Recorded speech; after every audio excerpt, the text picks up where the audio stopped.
자, 오늘은 마태복음 24장과 마가복음 13장과 누가복음 21장 종말론에 대해서 같이 보기로 하겠습니다. 제가 지난주에 마태복음 24장 마지막 못한 거 다 한다고 그랬는데 주님께서 진도에 너무나 연연하지 말고 지나간 거라도 다시 복습하고 철저하게 배우기를 원하셨어요. 그래서 이번에 다시 한번 더 보겠습니다. 제가 지난주에 지난주에 7년 대환란에서 전 3년 반은 전쟁이 없어요. 평화롭게 지내다가 후 3년 반에서 이제 대환란이 시작되는데 전 3년 반은 없습니다. 전 3년 반은 없고 후 3년 반에서 시작되는데 대환란이 첫 번째가 세계 3차 대전이죠. 세계 3차 대전. 3차 대전이고 두 번째가 아마겟돈이라고 했죠. 아마겟돈 전쟁. 그리고 지난주에 이것까지 했고 이후로 나머지 못한 부분을 하려고 그러는데 주님께서 이 부분을 다시 한번 더 하시길 원하셔서 아마겟돈까지는 못하고 세계 3차 전쟁 이것을 우리가 다시 한번 복습하기를 원합니다. 왜냐하면 우리는 이 말씀을 통해서 우리가 어떤 것을 배워야 되는가, 우리는 무엇을 해야 되는가, 이것을 우리가 주님께서 알기를 원하셨어요. 그런 마음에 강력한 게 와서 제가 이 마지막 이 종말론은 오늘은 3복음서 마태, 마가, 누가복음을 여기다 같이 써놨습니다. 같이 붙여서 보려고. 자, 24장 봅니다. 중요한 것만 모았어요. 우리랑 관계없는 말씀, 유태인들 이스라엘에게 하는 말씀은 조금 건너뛰었습니다. 왜냐하면 우리가 이해를 돕기 위해서, 우리가 이 부분을 빨리 이해하기 위해서는 마태복음 4장에 보면 주님이 뭐 경고의 말씀도 있고 이 말씀 저 말씀에다 막 섞어서 해놓으셨기 때문에 여러분들이 이해하기 어려운 게 많아요. 그래서 전부 다 생략하기로 하고 우리들의 이해를 돕기 위해서 중요한 말씀만 모았습니다. 7절입니다. 민족이 민족을, 나라가 나라를 대적하여 일어나겠고 첫째 기근과 지진이 있으리니 8절 이 모든 것이 재난의 시작이니라. 9절 그때의 사람들이 너희를 환난을 넘겨주겠으며 너희를 죽이리니 너희가 내 이름을 인하여 모든 민족에게서 미움을 받으리라. 13절 그러나 끝까지 견디는 자는 구원을 얻으리라. 14절 이 천국 복음이 모든 민족에게 증거되기 위하여 온 세상에 전파되리니 그제야 끝이 오리라. 여기서 생략한 절은 4절, 5절, 6절, 10절, 11절, 12절 6절을 제가 생략을 했습니다. 이 생략한 절은 전부 주님이 경고해요. 거짓 그리스도들, 거짓 선지자들의 미혹을 조심하라. 계속 그런 말씀들이 이 사이사이에 섞여 있기 때문에 그걸 제가 다 걸러냈어요. 유태인들에게 주는 말이기 때문에 걸러냈고 지금 우리에게 닥쳐오는 말씀 이것만 이렇게 핵심적으로 뽑은 겁니다. 그래서 마가복음 13장입니다. 8절에 13장 8절 민족이 민족을, 나라가 나라를 대적하여 일어나겠고 첫째의 기근과 지진이 있으리니 이는 재난의 시작이니라. 9절 너희는 스스로 조심하라. 사람들이 너희를 공회에 넘겨주겠고 너희를 회당에서 매질하겠으며 나를 인하여 너희가 관장들과 임금들 앞에 서리니 이는 저에게 증거되려 하니라. 10절 또 복음이 먼저 만국에 전파되어야 할 것이니라. 11절 사람들이 너희를 끌어다가 넘겨줄 때에 무슨 말을 할까 미리 염려치 말고 무엇이든지 그 시에 너희에게 주시는 그 말을 하라. 말하는 이는 너희가 아니요 성령이시니라. 12절 형제가 형제를, 아비가 자식을 죽는데 내어주며 자식들이 부모를 대적하여 죽게 하리라. 또 너희가 내 이름을 인하여 모든 사람에게 미움을 받을 것이나 나중까지 견디는 자는 구원을 얻으리라. 누가복음 21장입니다. 10절 21장 10절로부터 또 이르시되 민족이 민족을, 나라가 나라를 대적하여 일어나겠고 11절 첫째의 큰 지진과 기근과 온역이 있겠고 또 무서운 일과 하늘로서 큰 징조들이 있으리라. 12절 이 모든 일 전에 내 이름을 인하여 너희에게 손을 대어 핍박하며 회당과 옥에 넘겨주며 임금들과 관장들 앞에 끌어가려니와 13절 이 일이 도리어 너희에게 증거가 되리라. 14절 그러므로 너희는 변명할 것을 미리 연구치 않기로 결심하라. 15절 내가 너희의 모든 대적이 능히 대항하거나 변박할 수 없는 구제와 지혜를 너희에게 주리라. 16절 심지어 부모와 형제와 친척과 벗이 너희를 넘겨주어 너희 중에 몇을 죽이게 하겠고 17절 또 너희가 내 이름을 인하여 모든 사람에게 미움을 받을 것이나 18절 너희 머리털 하나도 상치 아니하리라 19절 너희의 인내로 너희 영혼을 얻으리라.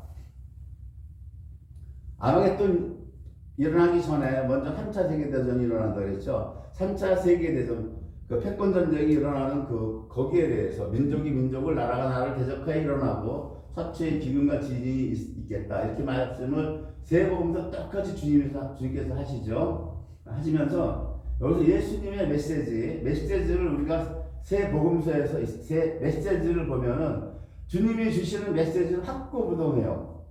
확고부동합니다. 흔들림이 없어요. 봅니다. 첫 번째, 너희가 전 3년반의 기간에 두 증인으로부터 훈련을 받고 나면 후 3년 반의 대환란 기간이 온단다. 이 말씀하시는 거예요. 지금 이 수신자들이 우리가 지금 우리가 간과하면 안 될 것이 이 당시는 12제자가 들었어요. 그렇죠. 12제자가 들었지만 이 말씀이 닥치는 세대, 이 말씀이 닥치는 세대는 실제로는 12제자가 아니라 이 종말론에 해당하는 세대, 유태인들의 그 남은 이스라엘의 남은 자죠. 하나님의 입맞은 14만 4천이 해당되는 거예요. 여기에 우리가 해당되는 이방이 해당되는 게 아닙니다. 이방이 해당되는 게 아니고 우리는 이때에 우리는 어떻게 해야 될 것인가 이게 관건이에요. 이것이 여기서 그건 이제 나중에 하기로 하고요. 자, 14만 4천에게 주는 말씀이에요. 이스라엘 남은 자, 렘넌트 그분들에게 주는 말씀이거든요. 그렇기 때문에 그리고 이 예수님의 말씀은 전 3년 반이 지나가고 난 후 3년 반 때에 일어나는 사건들이 종말론이에요. 전 3년 반은 예수님이 말씀을 하시지 않습니다. 그리고 이 14만 4천에게 주시는 메시지가 확고부동하다는 거예요. 흔들림이 없어요. 예수님께서 지금 여기에는 나오지 않지만 암묵적으로 예수님이 말씀을 하시는 거예요. 너희가 전 3년 반 기간에 두 증인으로부터 훈련을 받고 나면 후 3년 반에 대환란이 온단다. 이 민족과 민족이 나라가 나라를 대적하여 일어나는 이 대환란, 3차 대전이 세계대전이 일어난다고 하는 거예요, 지금.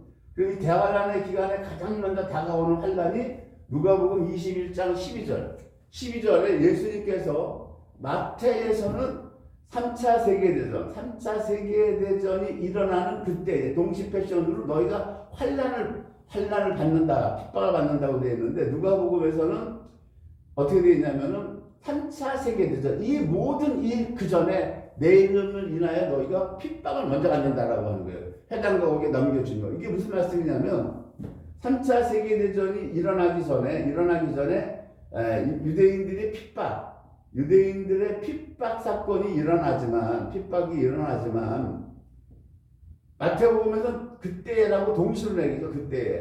그때에 동시에 핍박이 일어난다고 그러죠. 이 말씀이 뭐냐면 유대인들의 핍박이 먼저 일어난다는 건 누가복음을 먼저 봐야 돼요. 핍박이 먼저 일어나는데 왜냐하면 짐승이 성전에서 자기가 하나님이라고 선판하고 나서부터는 유대인들부터 먼저 핍박을 하겠죠. 그리고 이건 거꾸로 뒤집으면 그때에 동시에 3차 세계대전이 일어난다 이렇게 보는 거예요. 이것이 3차 세계대전이 일어난다. 지금 여기서 주님이 말씀은 3차 세계대전이 일어나는 그때에 동시에 너희를 핍박한다고 했지만 누가복음을 기준으로 보면은 너희가 먼저 핍박을 받고 그때에 동시로 거의 시간차가 거의 나지 않는 그러한 상태에서 3차 세계대전이 일어난다. 우리가 이렇게 해석을 하면 될 겁니다. 그 다음에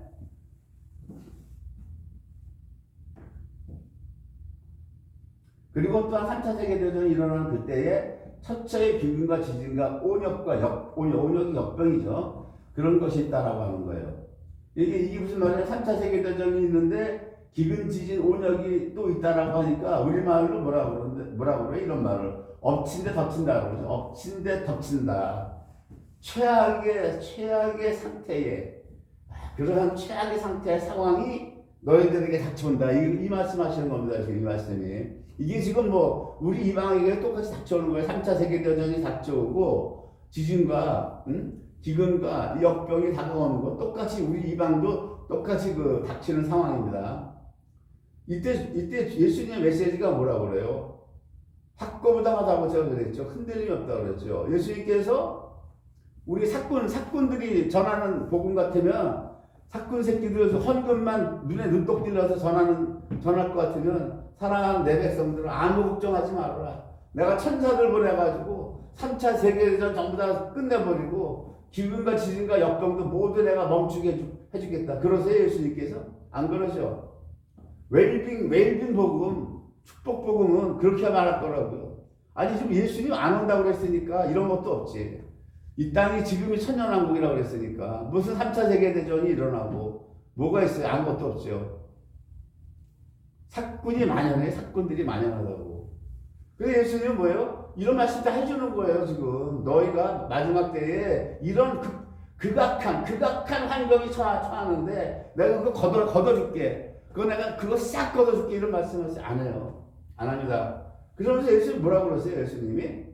예수님께서 이 모든 극악한 이 사람이 견디기 힘든 상태의 환경 속에 있는데 예수님의 모든 관심은 어디로 초점이 모여집니까? 마태마가 누가에서 예수님의 지금 여기 메시지는 딱 두 가지로 압축이 돼요. 압축이 되는 첫 번째 압축은 뭐냐면, 첫 번째는 너희가 내 이름을 위해서 핍박받고 모든 민족에게 미움받아야 된다라고 하는 이 말씀이에요. 핍박받고 미움받는다. 3년 반 두증인으로부터 이들이 양육받고 훈련받을 때까지는 핍박이 없었죠. 3년 반, 전 3년 반 지나고 나면 그대로 핍박이 온다라고 하는 거예요. 예수님의 메시지는 딱 두 개로 압축이 됩니다. 두 개로. 세 개로 압축이 될 수 있는데 중요한 건 두 개로 봐야 돼요. 그 다음에 그 다음 관심은 뭐예요? 이 메시지라고 하는 건 예수님의 관심사예요, 관심사. 예수님의 관심사는 너희가 내 이름을 위해서 모든 민족에게 핍박을 받아야 된다. 받으라고 하는 거예요, 그거. 그 핍박 피하지 말라고 하는 겁니다. 받으라고 하는 거예요. 그 다음에 뭐라고 그래요? 예수님의 모든 관심사가, 두 번째 관심사는 이 천국복음이 모든 민족에게 증거돼야 된다고. 천국복음이. 그러니까 이 말씀이 뭐예요? 증거된다는 건 이런 극악한 환경이 닥쳐오는데 너희들 핍박받고 이 천국복음의 증인들이 되라고 하는 거예요. 증인들이 반드시 돼야 된다라고 하는 겁니다. 이것이 지금. 너희들이 내 증거가 돼야 된다. 나를 증거해야 된다. 그 말씀은 뭐예요? 모두 신앙으로 순교하라고 그러는 겁니다. 이런 극악한 환경 속에서 모든 믿음으로, 신앙으로 복음 전하다가 순교하라고 그러는 거예요. 그 사명 감당하라고 전 3년 반에 내가 예수님이 두 증인을 보내서 너희를 훈련시킨 것이다. 이러한 지금 이 메시지 안에 다 들어가 있는, 아마 그 당시에 이 14만 4천은 이 예수님을 구주로 메시아로 받아들이고 나서 이 복음서를 읽으면서 이거 다 깨달을 거라고요. 아, 예수님이 이래서 우리를 두 증인을 보내서 훈련시켰구나. 우리 극악한 이 환경 속에서 나가서 예수님을 위한 그 복음을 전하다가 순교하라고 3년 반에 왜 훈련시켰는가. 이분들은 다 알 거라고요. 그래서 예수님께서 그 훈련, 두려워하지 말고 사명 감당하라고. 순교할 건데, 믿음으로 순교할 건데, 그 순교하는 것이 너희의 사명 감당이라고. 사명 감당. 그 사명 감당 하라고 하는 거예요, 지금. 이게 예수님의 메시지예요, 지금. 이 메시지가. 그래서 사명 감당하라. 믿음으로 순교해. 그 사명 감당해. 그 말씀을 어디서 하냐면 3번을 하시죠. 끝까지 견디는 자는 구원 얻으리라. 끝까지 견딘다라고 하는 게 뭐예요? 후 3년 만에 3차 세계대전이 일어나죠. 3차 세계대전이 일어나는데 이 3차 세계대전을 끝까지 견뎌내라고 하는 거예요. 끝까지 견디고 여기서 순교하라고 하는 겁니다. 마가복음에서는 나중까지 견디는 자는 구원을 얻으리라. 나중까지 견디는 자는 뭐예요? 나중까지 견디는 자. 전 3년 반에 훈련 받았죠? 전 3년 반에 후 3년 반. 남은 게 후 3년 반이잖아요. 후 3년 반. 후 3년 반에는 3차 세계대전이 일어나고 나중까지 견디는 거. 후 3년 반까지 견디라고 하는 거예요. 견디는 자는 구원을 얻는다. 이 말이 뭐냐? 사명 감당하라고 하는 거예요. 너에게 남은 거는 순교밖에 없다라고. 순교밖에 없다라고 하는 겁니다. 순교밖에. 그래서 누가복음에서는 어떻게 말씀을 하세요? 너희의 인내로 그 후 3년 만에 3차 세계대전 그 극악한 환경 속에서 복음을 전하다가 그 순교하는 그 거기까지 순교하는 지점까지 가는 그 인내로 너희 영혼을 얻으리라. 구원을 얻으리라. 구원을 얻으리라. 사명 감당 안 하면 너희 첫째 부활 들어오는 구원이 없다라고 하는 겁니다. 이것이. 없다라고 하는 거예요. 그리고 유대인들에게 잡혀가고 이럴 때는 뭐라 그래요? 너희가 무슨 말 하려고 하지 마라. 너희가 무슨 변명하려고 하지 마라. 그 시에 너희에게 내가 무슨 말을 할 걸 줄 것이다. 이는 너희가 아니라 성령이시다 그러죠. 다 이렇게 말씀하시죠. 구제와 지혜를 너희가 주려. 능히 변박할 수 없는 구제와 지혜. 그럼 그 말을 내가 주겠다 그러잖아요. 내가 주겠다. 이런 말씀이 중요한 거예요. 이런 말씀이. 이런 말씀들이. 그래서 여기서 보면은 너희 18절에 너희 머리털 하나도 상치 아니하리라. 옥에 끌려가고 이럴 때는 머리털 하나도 상하지 않게 하나님 하시겠다라고 하는 예수님께서. 그러나 복음 전하다가 이게 무슨 말이야? 복음 전하다가 순교하기 전까지는 보호하신다라고 하는 거예요. 결국 순교한다라고 하는 겁니다. 지금 이분들이. 그래서 이분들이 결국은 주님의 말씀을 듣고 순종을 합니다. 순종을 해서 계시록 7장을 보면 계시록 7장을 보면은 드디어 그것이 나와요. 이 부분에. 오늘 중요한 거는 이 부분을 보면서 우리 중요한 건 우리예요. 우리가 어떻게 대처해서 살아야 되나. 이게 중요한 겁니다. 계시록 7장 보면 5절부터는 입맞은 자들이 나오죠. 렘넌트. 이스라엘 남은 자. 로마서 9장에서 얘기하는 입맞은 자들이죠. 남은 자들. 이분들을 남은 자라고 부르고, 그죠? 남은 자, 렘넌트라고도 하고, 그 다음에 창세기에서는 이분들이 누구냐? 창세기에서는 여섯째 날 6일째 되는 그리스도의 신부, 네케바예요, 네케바라고요. 여자를 네케바라고 그러죠. 그 앞에서는 여자를 뭐라? 이사라고 그러죠. 이사. 선악과 먹어서 죄를 범한 이사인데, 이 네케바는 뭐 주님만 바라보는, 하나님만 위만 바라보고 성령 따라 사는 여자. 그 여자를 네케바라고. 이들이 누구냐? 이게 14만 4천이에요. 우리가 아니라. 우리는 여전히 이사에서 우리는 건진받은 거예요. 예수 믿어서 지금 의롭게 됐고, 우리 예수 믿어서 지금 제사 안 받고 우리 이사고, 이분들 14만 4천, 이분들이 네케바고 여섯째 날, 이분들이 남은 자들입니다. 자, 그리고 이분들이 드디어 이제 순종을 합니다. 순종을 하는데, 그 하나님의 인을 받고, 순종을 해요. 이 일 7장 9절부터 보면, 이 일 후에 내가 보니 각 나라와 족속과 백성과 방언에서 아무라도 능히 셀 수 없는 큰 무리가 흰 옷을 입고 손에 종려가지를 들고 보좌 앞과 어린 양 앞에 서서 큰 소리로 외쳐가로되 구원하심이 보좌에 앉으신 우리 하나님과 어린 양에게 있도다. 이분들의 순교로 능히 셀 수 없는 각 나라와 족속과 방언에서, 그러니까 이분들이 세계 각처를 다 다니는 거예요. 다 흩어져가지고 이방에서 할 사람이 없어. 이방은 끝났다고 제가 말씀드리잖아요. 이방에서 뭐를 해? 입만 살았다니까 입만. 그때 당시에 아마 그 목사고 대형교회고 적그리스도로 넘어갔기 때문에 없다고요. 각자 도생하네. 그때는 모든 천사와 11절 보좌와 장로들과 내 생물을 주위에 섰다가 보좌 앞에 엎드려 얼굴을 대고 하나님께 경배하여 가로되 아멘. 찬송과 영광과 지혜와 감사와 존귀와 능력과 힘이 우리 하나님께 세세토록 있을지로다. 아멘 하더라. 장로 중에 하나가 응답하여 내게 이르되 7장 13절입니다. 계시록. 이 흰옷 입은 자들이죠. 다 순교한 자들이에요. 누구며? 또 어디서 왔느뇨?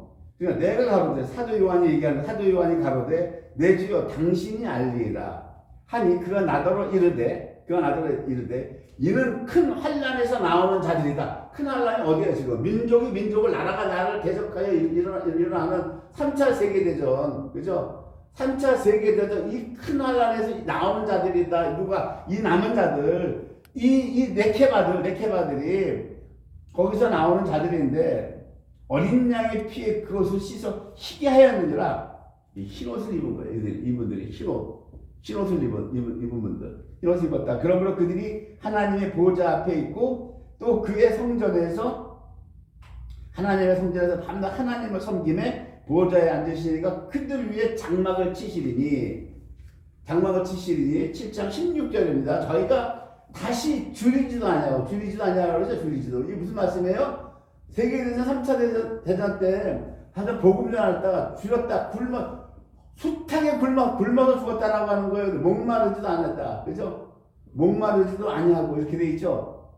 예수님 산상수훈에서 뭐라 그래요? 의에 줄이고 목마른 자는 복이 나게 되지. 유태인들 마지막 네케바세들한테 하는 거 산상수훈이 여러분 심령에 가난한 자는 복이 나니 그러죠.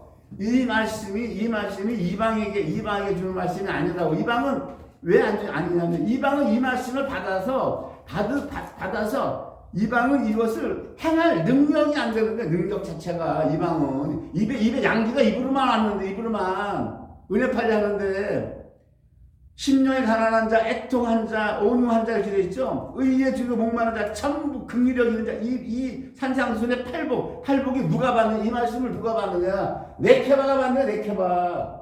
남은 자들이. 산상수훈의 팔복의 삶을 우리 못 살아요, 여러분. 하나님 우리한테 그 삶을 살라고 허락하지도 않았어요, 여러분들. 착각들 하지 말아요. 의는 예수님 아니에요. 예수님을 위해서 줄이고 목말라서 순교한 거예요. 지금 이 그가 큰 환난 속에서 순교해서 다 죽은 거 아니냐고 지금. 응? 산상수훈 말씀 우리가 받고 우리가 산상수훈대로 삽시다는 목사님들 많은데 착각들 하지 마라. 하나님 허락도 안 해. 그 말씀대로 살게끔 허락을 해야 살다가 사는 거예요. 그것도 되는 줄 아십니까? 자, 그 다음에 봅니다. 다시는 줄이지도 아니고 목마르지 아니하고 해나 아무 뜨거운 기운에 상하지 아니하니. 그러니까 이분들이 줄이고 목마르고 그 해나 뜨거운 기운에 상했다라고 하는, 상해서 전부 순교를 이렇게 해서 순교했다라고 7장 16절이 이 상태를 말씀해 주는 거예요. 17절 봅니다. 계시록 7장. 이는 보좌 가운데 계신 어린 양이 저희의 목자가 되사 생명수 샘으로 인도하시고 하나님께서 저희 눈에서 모든 눈물을 씻어 주실 것이니라. 씻어 주실 것이니라. 그래서 이사야서 로마서 9장에서 이러죠. 9장에서 27절 28절 봅니다. 사도 바울이 그 이사야서 10장 22절을 인용합니다. 또 이사야가 이스라엘에 관하여 외치되 이스라엘의 뭇자손의 수가 비록 바다에 모래 같을지라도 남은 자만 구원을 얻으리니 주께서 땅에서 그 말씀을 이루사 필하시고 끝내시리라. 그 말씀을 남은 자만 구원을 얻는다라고 하는 이 구원은 지금 이들이 첫째 부활의 구원을 얘기하는 사도 바울이에요. 사도 바울 첫째 부활을 얘기하는 거고요. 그 이스라엘의 그 일반적인 사람들은 나중에 그 10장에서 또 구원을 또 말씀하시죠. 주께서 오셔서 저희의 모든 죄를 깨끗게 하시고 그들을 다시 구원시킨다고 그렇게 얘기하죠. 그분들은 첫째 부활에 못 들어오지만 하나님의 택한 백성이고 예수님의 그 보혈의 피의 공로로 의해서 나중에 구원을 받는 거예요. 나중에 천년왕국 끝나고 나서. 그래서 로마서 9장, 10장, 12장 이스라엘의 구원을 말씀하실 때 그렇게 말씀하신다고요.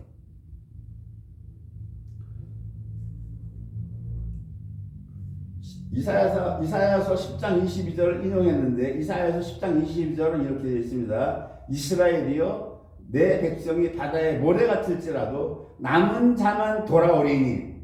보세요.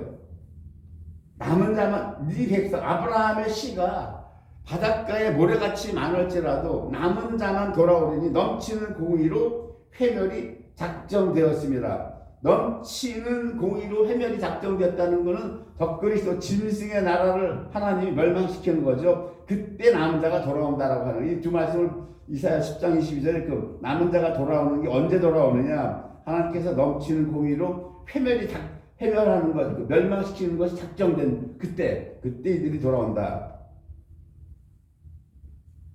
2000년 전에 예수님을 십자가 못 박고 이스라엘은 2000년 지나서 마지막 때 남은 자가 14만 4천만이 돌아온다는 말씀, 이 말씀하시는 겁니다. 그리고 세계 통일, 짐승의 나라는 하나님의 넘치는 공의로 회파와 멸망만이 작정되었다라고 하는 거예요. 지금 네 그렇습니다. 지금 그러니까 이 세상 모든 일들이 하나님의 작정에 의해서 정해져 있다라고 하는 그 말이 되는 거예요. 그래서 지금 이 첫째 부활, 이스라엘의 구원에 대해서 뭐라고 얘기합니까? 이스라엘의 구원에 대해서 9장 16절에, 로마서 9장 16절에 뭐라고 그래요? 그런즉 원하는 자로 말미암음도 아니고, 원하는 자. 그러니까 다른 박질하는 자로 말미암음도 아니고, 다른 박질하는 자로. 오직 긍휼히 여기시는 하나님으로 말미암아 구원을 얻는다. 지금 이 14만 4천이 원했어요? 우리가 지금 3년 반을 주주인으로부터 훈련받고 나가서 당신의 증인이 돼서 순교되기를 원했습니까? 14만 4천이 그렇게 다른 박질 하려고 그랬어요? 아니죠. 이 세대 14만 4천 이스라엘 마지막 때에 태어나는 14만 4천은 이 사명을 운명으로 받고 태어난 세대들이에요. 이 세대들이. 이 하나님의 말씀은 정확한 거죠. 이 사람들이 태어날 때부터 응하고 날 때부터 다 원했냐고요. 예수님을 위해서 우리가 마지막 때 순교하겠어요? 아니잖아요. 그러니까 원하는 것도 아니고 다른 박질하는 것도 아닌데 하나님이 그렇게 사명을 줘서 태어나게 하셨고 이 길로 가게 하시는 거예요. 지금 이 네케바 세대들 남은 자들이 이 말씀하시는 겁니다. 로마서 9장. 그러니까 이 구원이 하나님의 장중에 있다라고 하는 겁니다. 자, 이제 중요한 메시지는 우리예요, 우리. 그렇다면 전삼년반이 이제 지나죠. 전삼년반은 짐승이 평화조약을 맺죠. 평화조약. 7년 평화조약, 그죠? 평화조약 딱 맺으면 전삼년반 동안 우리는 죽어라 기도해야 돼요. 이때 기도해야 돼요, 기도. 이때 지금 살면서 아직까지 기도를 못하고 살더라도 이때 때가 안 늦었어. 아직도 3년 반 죽어라.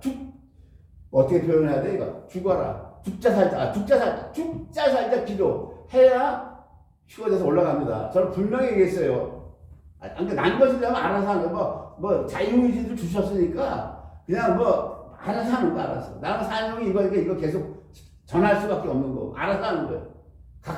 이때 되면 각자 도생이야, 각자. 교회 가서 예배 드릴 때도 없어. 교회는 다 폐쇄되고 다 끝나버리니까. 2~3년만 더 접어들었어요. 2~3년반, 그죠? 2~3년만 들면은 3차 세계대전이죠, 3차. 이때 어떻게 할 거야? 자, 이 유대인들은 이때 다 나가. 14만 4천이. 장렬하게 순교해, 장렬하게. 우리는 뭐 할 거냐고, 여기서. 이게 중요한 거야, 이게 지금, 이게. 응? 그러면 여기서 중요한 거는 예수님께서, 자, 후 3년 만에 이스라엘 남은 세대는 순교하게끔 작정된 세대라며, 운명적으로 작정이 된 세대인데, 우리 이방에게는 어떤 메시지를 줘요? 지금 하나님께서 이방에게 어떤 메시지를 주시냐, 이방에게. 이방과 이스라엘을 딱딱 구분해서 주님이 성경은 그렇게 기록되어 있습니다. 이방에게 주시는 메시지는 마지막 종말로는 마태복음 25장 달란트 비유가 있고 열처녀 비유가 있죠. 이건 뭐 오늘 못 볼 거예요. 열처녀 비유까지 못 보고, 그 다음에 이방에게 주는 마지막 메시지가 뭐냐면 계시록입니다. 계시록 7개입니다. 7개. 이게 이 7개에서 말씀을 주는 거로 예수님은 말씀을 다 끝내버리셨어요. 더 말씀을 안 하세요. 더 말씀 안 하신다고. 그래서 예수님이 오실 때까지,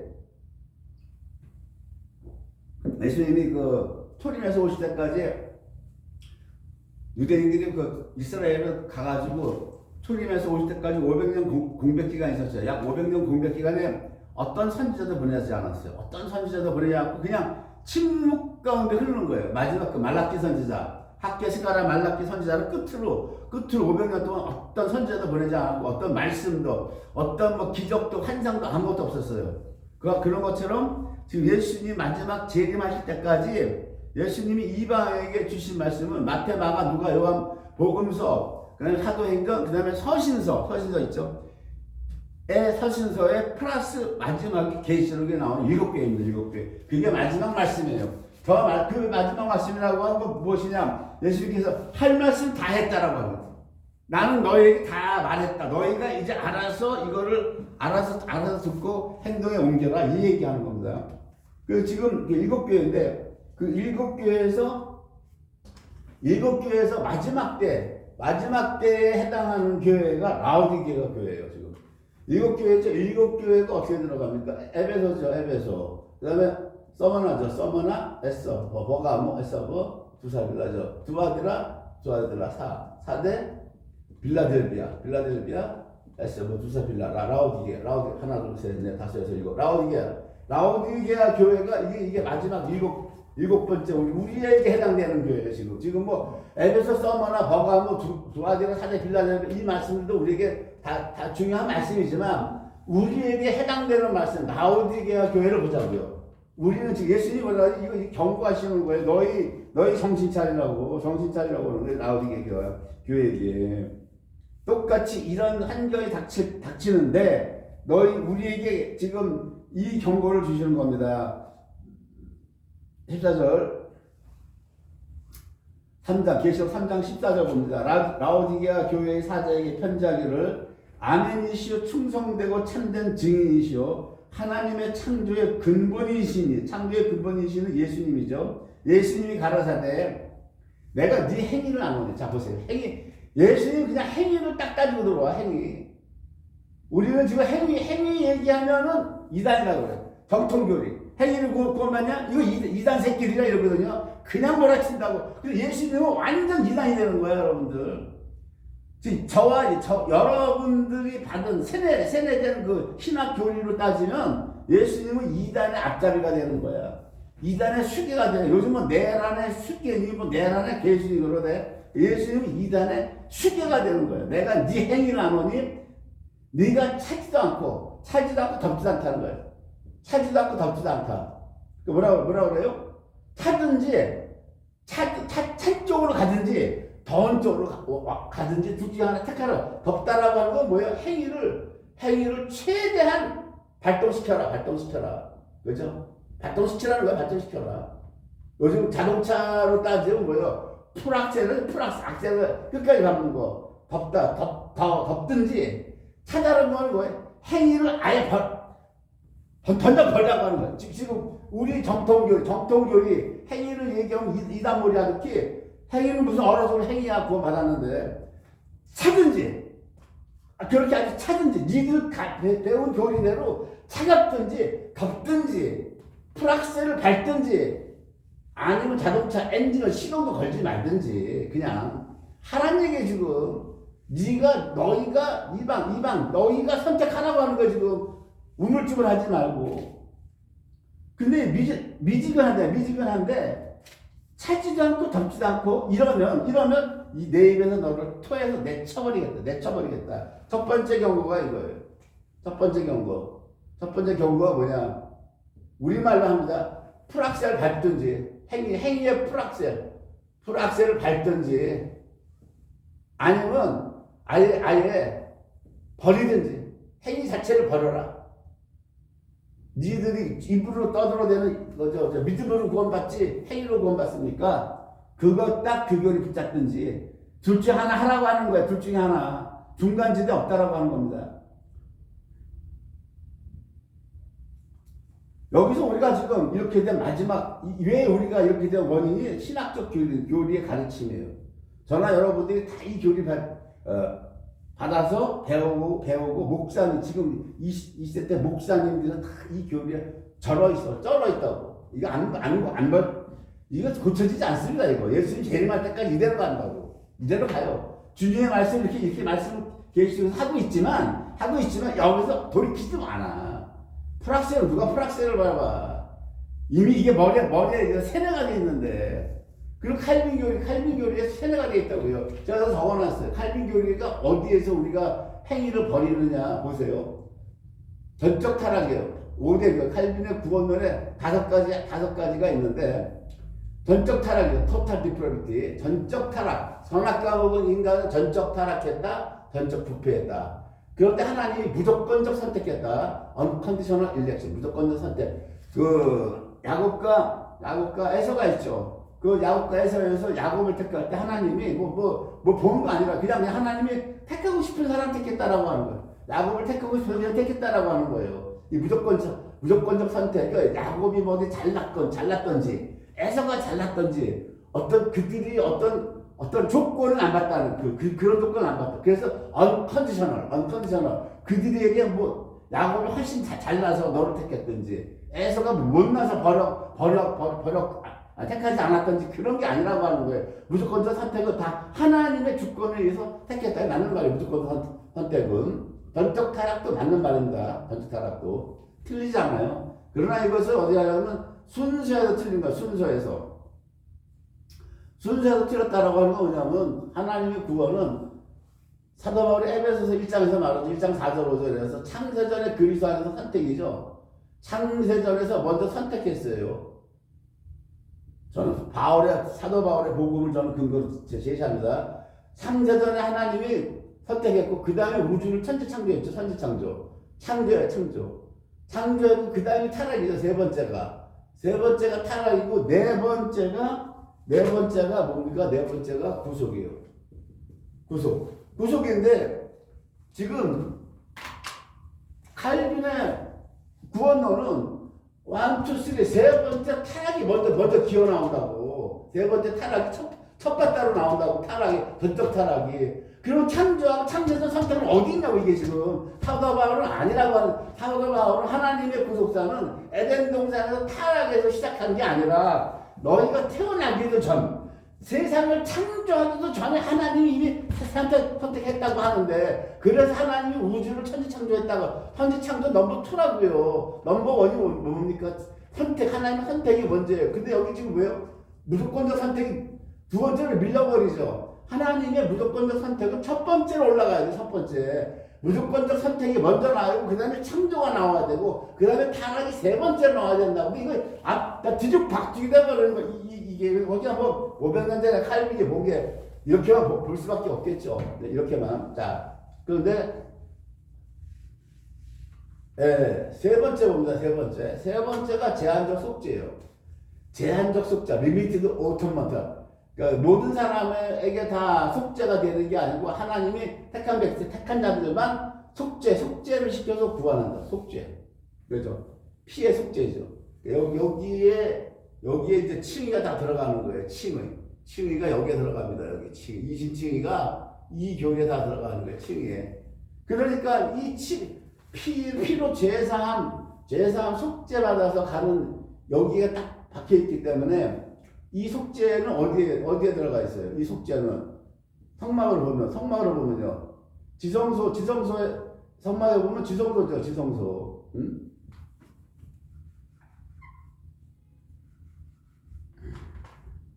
여기가 번제단 있고. 자, 여기 성소예요. 여기 지성소죠. 지성소. 여기 성소죠. 성소. 칼빈이 보면 지성소밖에 못 보는 거예요. 지성소. 속죄는 여기죠. 1년에 1차 한 번 대제사장이 들어가서 피를 뿌리죠.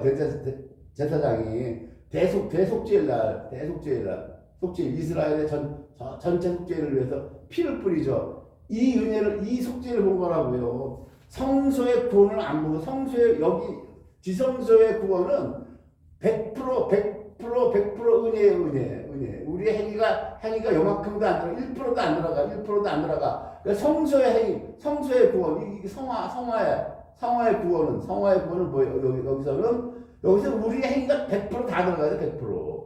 프락셀을 밟아야 된다고. 사도 바울처럼 1차, 2차, 3차 선교회하고 강호에 갇혔다가 풀려나가고 또 복음 전하다가 붙잡혀서 결국 단도대에서 목이 잘리는 순교하는 100% 프락셀을 밟는 그 사도 바울의 그 행함이 들어가는 건데 지금 칼빈 교리에서 이 지성소의 제한적 속죄만 갖다 딱 못 박아버리고 성소의 이 사도 바울의 100% 행위의 프락셀 밟는 거를 얘기하면 이단으로 몰아버리는 거예요.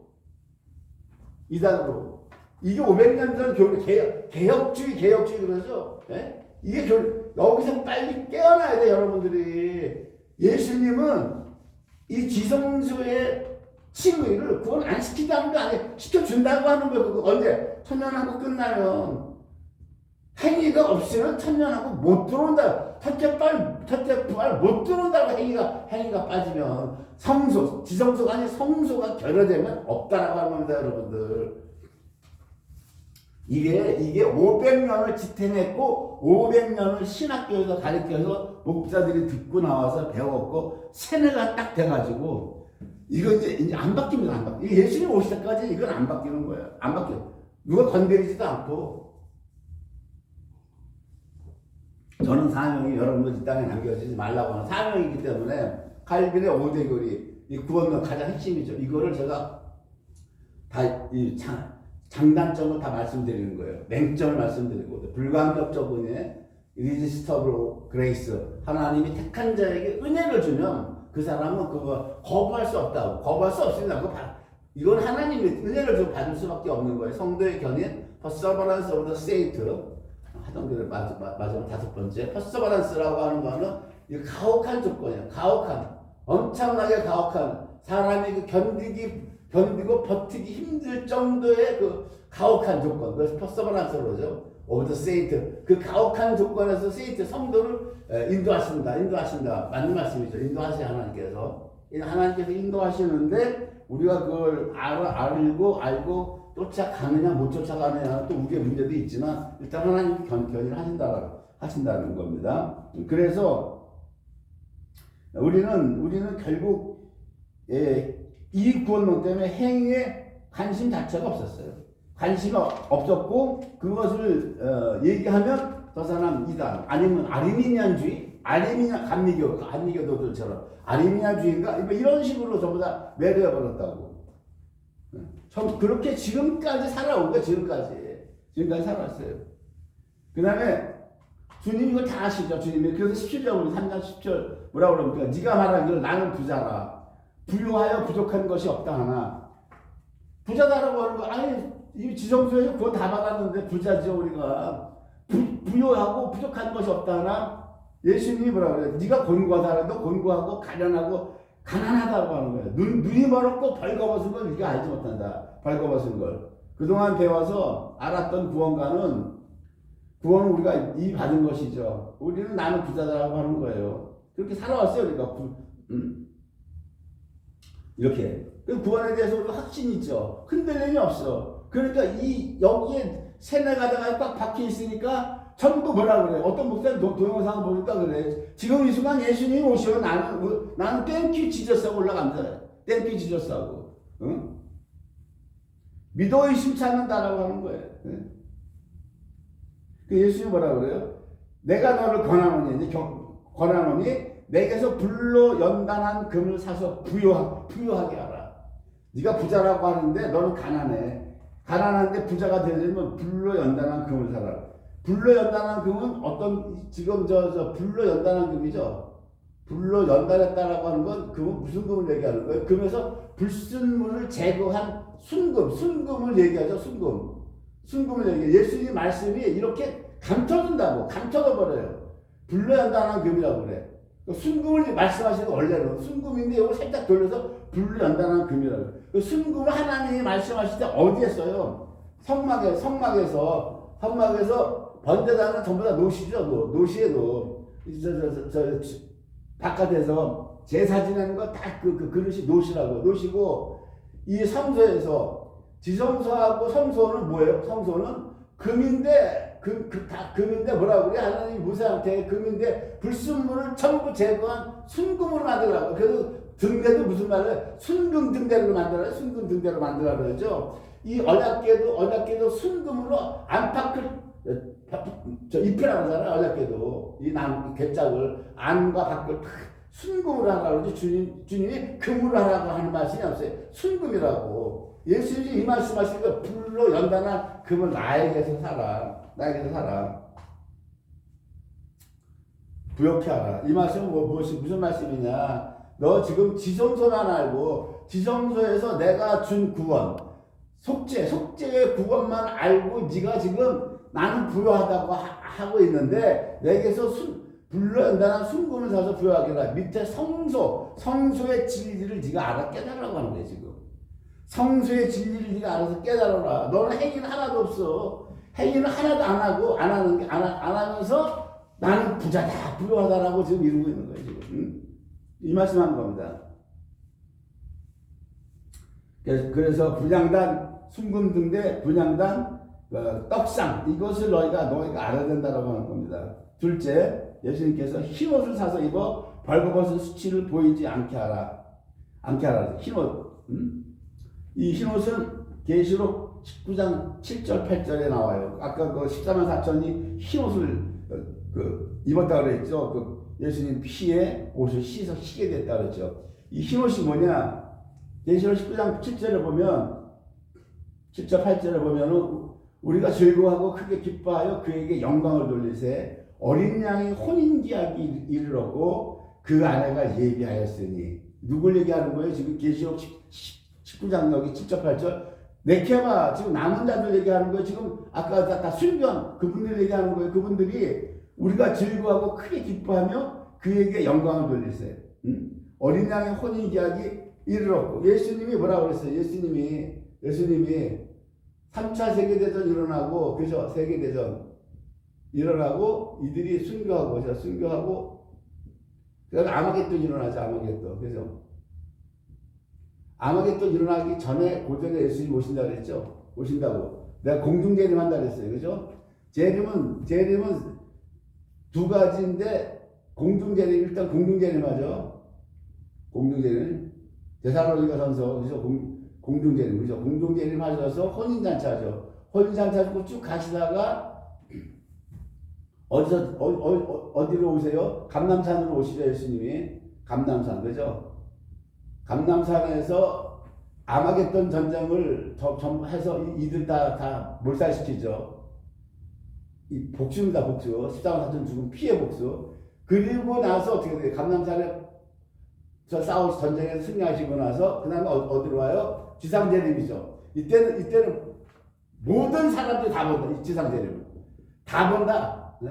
그를 찌른다도 볼 것이요. 다 본다 그러죠. 예수님의 재림이 이렇게 돼. 공중재림했다가 혼인잔치를 하셨다가 감람산으로 오셔서 지금 재림도 없다라고 얘기하고, 설령 재림이 있다라고 인정하는 목사들도 공중재림도 없다, 감람산도 없다, 막바로 다이렉트로 지상재림 본다고 하는 거에 기가 막힐 노릇이라고. 기가 막힐 노릇이야. 도대체 성경을 보는 건지 안 보는 건지 진짜. 자, 그 다음에 봅니다. 그래서 이분들이 다 지난번에 했듯이 순교하고 다섯째 때 하나님께 신원해달라고 하죠. 우리 피를. 그래서 하나님이 아마겟돈에서 피를 복수를 신원해주고, 그 다음에 예수님이 이제 재림하신단 말이에요. 공중재림하실 때 얘기하는 거예요. 7절에, 19장 7절에 우리가 즐거워하고 크게 기뻐하여 그에게 영광을 돌리세. 어린 양의 혼인기약이 이르렀고 그 아내가 예비하였으니. 그 아내가 누구예요? 그 아내가 네케바입니다. 네케바 14만 4천이 예비하였으니 그에게 허락하사 빛나고 깨끗한 세마포를 입게 하였으니. 그랬죠? 자, 어린 양의 혼인기약이 이르렀고 그 아내가 예비했다. 그 아내가 예비했다고 그러죠. 뭘 예비했다라고 하는 거예요? 예비를. 지금 예수님이 뭐라고 그래요? 아까 끝까지 견디는 자, 나중까지 견디는 자, 너희의 인내로 너희 영혼을 얻으리라. 이 말씀하셨잖아요. 사명 감당하라. 사명 거기서 마지막까지 너희들 목숨 살려고 받은 거지 말고 복음 전하다가 순교하라. 그거를 사명 감당한 것이 19장 7절 그 아내가 예비했다라고. 그 아내가 예비하였으니 그 말씀하는 거예요. 그랬으니 그에게 허락하사 예수님께서 빛나고 깨끗한 세마포를 입게 하셨다. 빛나고 깨끗한 세마포를 그냥 공짜로 입게 하신 게 아니라 이 신부가 예비했다라고 하는 거예요. 예비했기 때문에 세마포를 입게 하셨다. 이게 중요한 거예요. 여기서 이 세마포는 성도들의 옳은 행실이로다. 흰옷이죠. 흰옷 입은 무리 빛나고 깨끗한 세마포 같은 말입니다. 흰옷이나 빛나고 깨끗한 세마포나 똑같은 말이에요. 같은 말이고 이게 뭐냐? 성도들의 옳은 행실이라고 하는 옳은 행실. 행위가 빠져버렸어요. 오카는 목사님 지난번에 그랬죠. 이놈이 죄인입니다. 이놈이 한국교회 행위가 죽어버린 한국교회 자기가 내가 이렇게 만들었다. 오카는 목사님 그거를 그 고백을 하면서 울잖아요. 응? 그분은 깨달은 거예요. 오카는 목사님. 그 대형교회 내가 엄청 내가 이제 싫어하는데 그 대형교회 목사님 중에 오카는 목사님 그분 한 분이 양심이 살아있는 목사님이야. 그 회개하면서 울면서 기도하는 거 보면은 응? 자기가 이 대형 한국교회 행위가 죽어버린 교회 내가 만든 장본인이라고 한 거예요.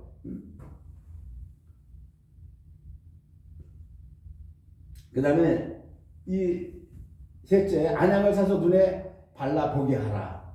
안약을 사서 눈에 발라보게 하라. 성경 말씀이 새롭게 눈이 띄어져야 한다는 말씀이에요. 성경 말씀이 구원론에 대해서, 특히 구원론에 대해서 여기에서 새롭게 눈이 안 띄어지면 평생 제한적 속죄, 리미티드 오토리티, 이거 붙잡고 할렐루야, 땡큐 지저스 나는 올라간다 이런다니까.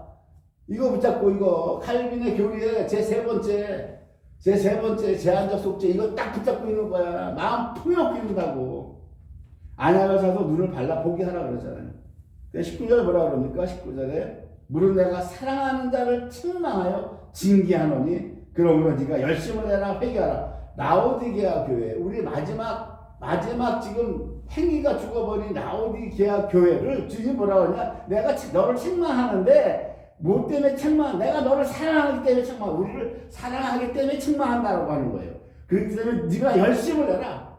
열심을 해라. 아까는 뜨겁든지 해라 하셨다가 주님이 뭐라고 그래요?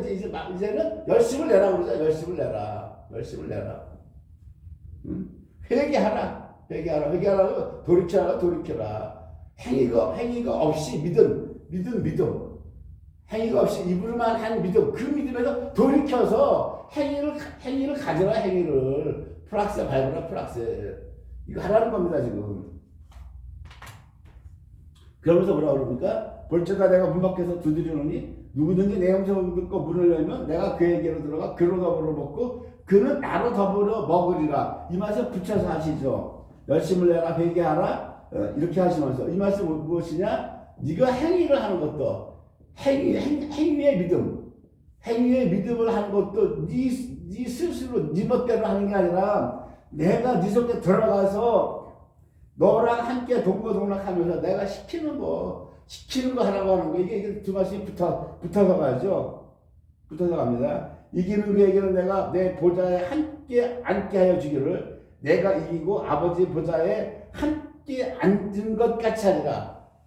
예수님이 아버지 보좌 우편에 앉아 계셨다가 지금 뭡니까? 지금 아버지와 함께 앉아 계시다는 거죠. 함께. 왜? 예수님이 이기셨기 때문에. 귀 있는 자는 성령이 교회들에게 하시는 말씀을 들을지어다. 이것이 우리 이방에게 주는 책망이고 경고고 메시지예요. 그래서 우리는 오늘 열처경하고 여기까지 못하겠지만 왜 이 말씀하냐? 우리는 예수님 올 때 이 땅에 남겨지면 안 되겠다. 어떻게 하든지 올라가야 된다. 행위고 다음 주에는 이 행위를 어떻게 해야 되는가를 예수님이 이제 열처녀 비유해서 구체적으로 말씀하시니까 다음 주에 또 마저 종말론을 살펴보기로 하겠습니다. 마치겠습니다.